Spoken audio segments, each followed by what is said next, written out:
अब जो यात्रा का दूसरा पड़ाव है वो है फाटा। तो साथ साथ में देखो आलोक भाई भी हमारे साथ चल रहे हैं। जय बाबा केदार। अब बीच में टाइम तो नहीं मिलता है क्योंकि हम लोग डोली पे रहते हैं और आलोक भाई ये तो आगे चलते रहते हैं। रास्ते भर में जिन जिन लोगों ने ऐसी व्यवस्था कर रखी है बाबा केदार उन पे अपना आशीर्वाद बनाए रखे। Hello everyone, good morning. मैं आपका दोस्त अंशु एक और नए ब्लॉग के साथ मंदेश्वर घाटी के इस खूबसूरत गांव मेरे गांव से। मेरे गांव का नाम हुआ रांसी और आज के ब्लॉग की शुरुआत हो रही है गुप्तकाशी मार्केट से। अभी सुबह के लगभग 6:30 हो गए। हम लोग भी नहा के एकदम रेडी हो गए हैं। बस आज साड़ी पहननी है और जाना है बाबा जी के पास। तो आज यहाँ से डोली जाएगी अपने दूसरे पड़ाव फाटा के लिए। देखो भाई, जिस टाइम पे हमारे गांव में धूप लगती है उसी टाइम पे यहाँ भी धूप लग रही है, सुबह के 6:30 बजे।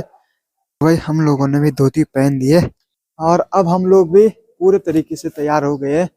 और ये शॉल भी अब बाहर निकाल दिया है।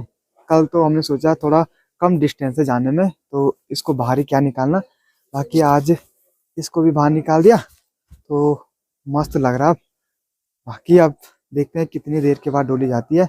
मुझे तो कुछ पता नहीं है क्योंकि मैं पहली बार आ रहा हूँ। अब सुबह के टाइम देखो भाई जल चढ़ाने वालों की कितनी ज़्यादा भीड़ है। बाकी यहाँ पे है विश्वनाथ मंदिर और कल शाम को बाबा की डोली थी यहाँ से ऊपर। तो चलते हैं ऊपर पे दर्शन करने के लिए। भीड़ देखो यहाँ।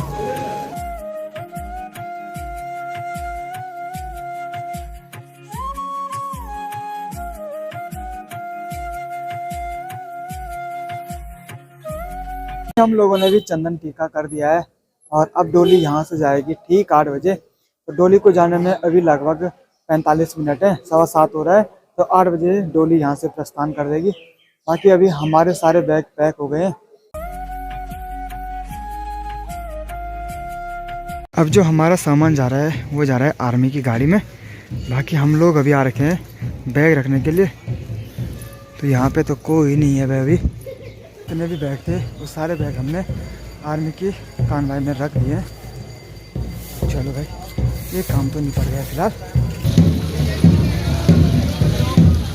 चलो भाई, अब डोली यहाँ से प्रस्थान करने लग गई है।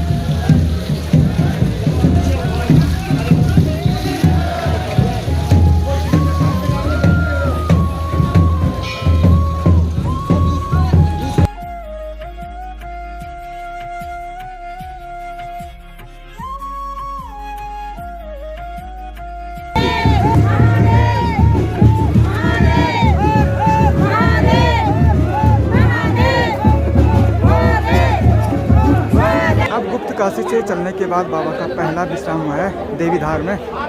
तो जगह जगह पे विश्राम की व्यवस्था की गई है और लोग जलपान की व्यवस्था भी कर रहे हैं जगह जगह पे। देखो बाबा का भोग चढ़ रहा है और भीड़ देखो भाई पीछे। अब यहाँ पे ये वाला छतर ले जाने की बारी हमारे गाँव वालों की रहती है। यहाँ पर विश्राम हो गया तो अब यहाँ से चलने की तैयारी हो गई।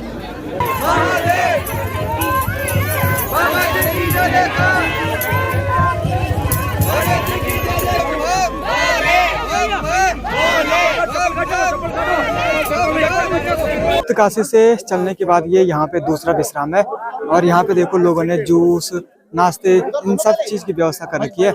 तो इस जगह का नाम है जुरानी। और थोड़ी देर पे यहाँ पे पूजा होगी और उसके बाद फिर डोली आगे प्रस्थान करेगी।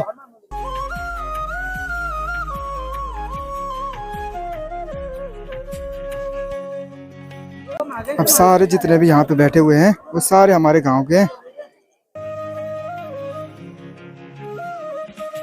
रास्ते भर में जिन जिन लोगों ने ऐसी व्यवस्था कर रखी है बाबा केदार उन पे अपना आशीर्वाद बनाए रखे। बाबा की डोली के साथ साथ सैकड़ों यात्री भी पैदल चल रहे हैं। इतने सारे यात्री चल रहे हैं बाबा की डोली के साथ साथ और इनमें से तो बहुत सारे लोग नंगे पैर चल रहे हैं।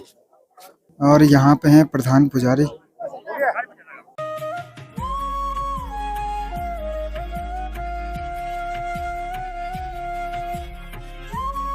यहाँ नीचे ऐसा डाउन है तो डोली को बड़े संभाल के ले जाना पड़ रहा है। कुछ ऐसा रास्ता है, नीचे कीचड़ कीचड़ है और ऊपर से डाउन भी है तो बड़े संभाल के जाना पड़ रहा है।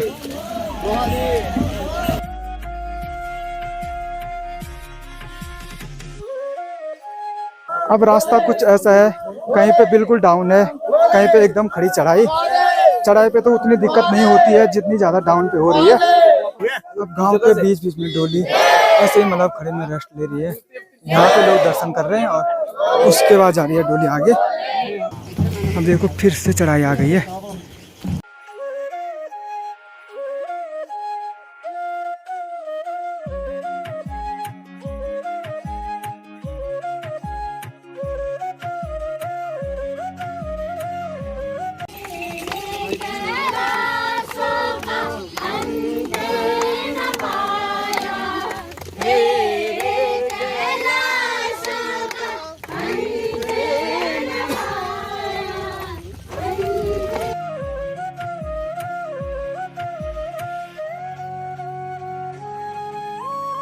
अब देखो भाई फाटा में पहुंचते ही बारिश शुरू हो गई है और हम लोग अपने सामान का इंतजार कर रहे हैं। बाहर देखो कितना भयंकर जाम लग रखा है। हमारी गाड़ी पता नहीं अभी कहाँ है जिसमें हमने सुबह सामान डाला था।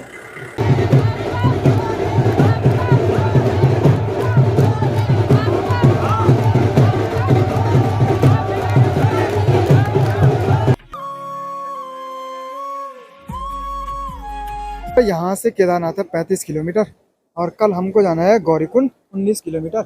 अब जो यात्रा का दूसरा पड़ाव है वो है फाटा। तो साथ साथ में देखो भाई आलोक भाई भी हमारे साथ चल रहे हैं। जय बाबा केदार। अब बीच में टाइम तो नहीं मिलता है क्योंकि हम लोग डोली पे रहते हैं और आलोक भाई ये तो आगे चलते रहते हैं। तो अब जाके हम लोग यहाँ पे मिल रहे हैं। तो कैसी चल रही है यात्रा? बहुत बढ़िया चल रही है। पिछले साल भी आया था डोली के साथ, बहुत बढ़िया लगा। बाकी इस साल भी बहुत मजा आ रहा है। अंशु भाई भी साथ में है तो बढ़िया है। बाकी हम दोनों क्लासमेट भी थे, दीपक में अंशु, हम सब साथ में पढ़ते थे। बाकी अच्छा लगा कि अंशु भाई भगवान जी की डोली के साथ चल रहे हैं। तो बस यही है, बाकी देखते हैं आगे आगे क्या होता है। हम लोग दिन में भंडारा खाने के लिए बाहर पे आ रखे हैं। बाकी यहाँ पे देखो भाई यात्रियों के लिए सब जगह भंडारे की व्यवस्था कर रखी है। अब पहला भंडारा चल रहा है यहाँ पे और एक शायद यहाँ पे भी है। तो अभी हम लोगों ने यहाँ पे भंडारा खाया। बाकी हमारा रूम है भाई आज यहाँ सामने पे और बाबा जी की डोली उसके जस्ट बगल पे। तो अब रूम पे चलते हैं। अब जो बाबा जी की डोली है वो एक दिन में लगभग 12-13 किलोमीटर ही चल रही है। तो पहले दिन भी हम लोग इतना ही आए थे और आज भी इतना ही आए हैं। बट कल है भाई यहाँ से गौरीकुंड 19 किलोमीटर और आज हमारा रूम है भाई यहाँ पे।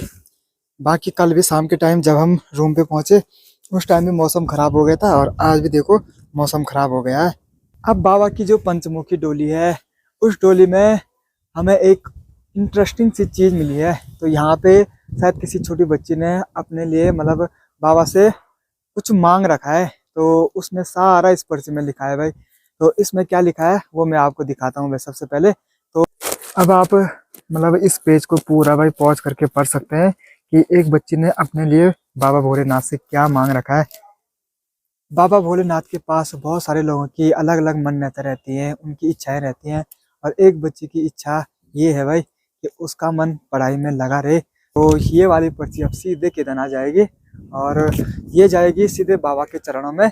तो बाबा भोलेनाथ का आशीर्वाद उस बच्ची पे हमेशा बने रहे और साथ में उसका जो पढ़ाई से मन हट गया है तो बाबा भोलेनाथ से यही दुआ करूँगा कि उसका मन पढ़ाई की तरफ लगा रहे। अब थकान की वजह से 2 घंटे जो ज़बरदस्त नींद आई ना तो मज़ा आ गया भाई। 2:30 के आसपास हम लोग सो गए थे और उसके बाद अभी 5 बज रहे, नींद अब खुल रही है। बाकी मेरे साथ वाले जितने भी भैया लोग हैं कुछ लोग तो उठ गए हैं, कुछ लोग अभी भी सोए हुए हैं। अभी यहाँ देखो भाई कुछ लोग उठ गए हैं और कुछ लोग मैच देख रहे हैं।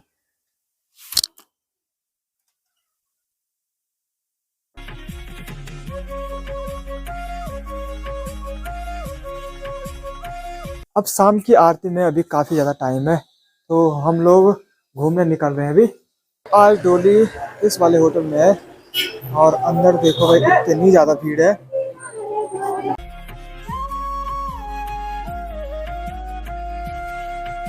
अभी हम लोग घूमने के लिए आ रखे थे बट यहाँ बारिश शुरू हो गई है तो आधा किलोमीटर आए तो फिर से वापस जा रहे हैं। आप पिछले सालों के मुकाबले जितने लॉज होटल इस घाटी में बने हैं मतलब केदार घाटी में उतने तो कहीं नहीं बने हैं।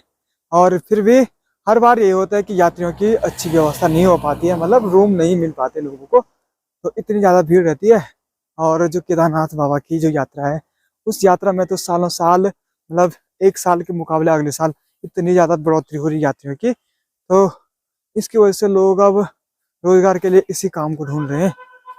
अब 6 महीने की छुट्टी रहती है, तो 6 महीने जैसे सीजन खुला फिर से होटल चालू।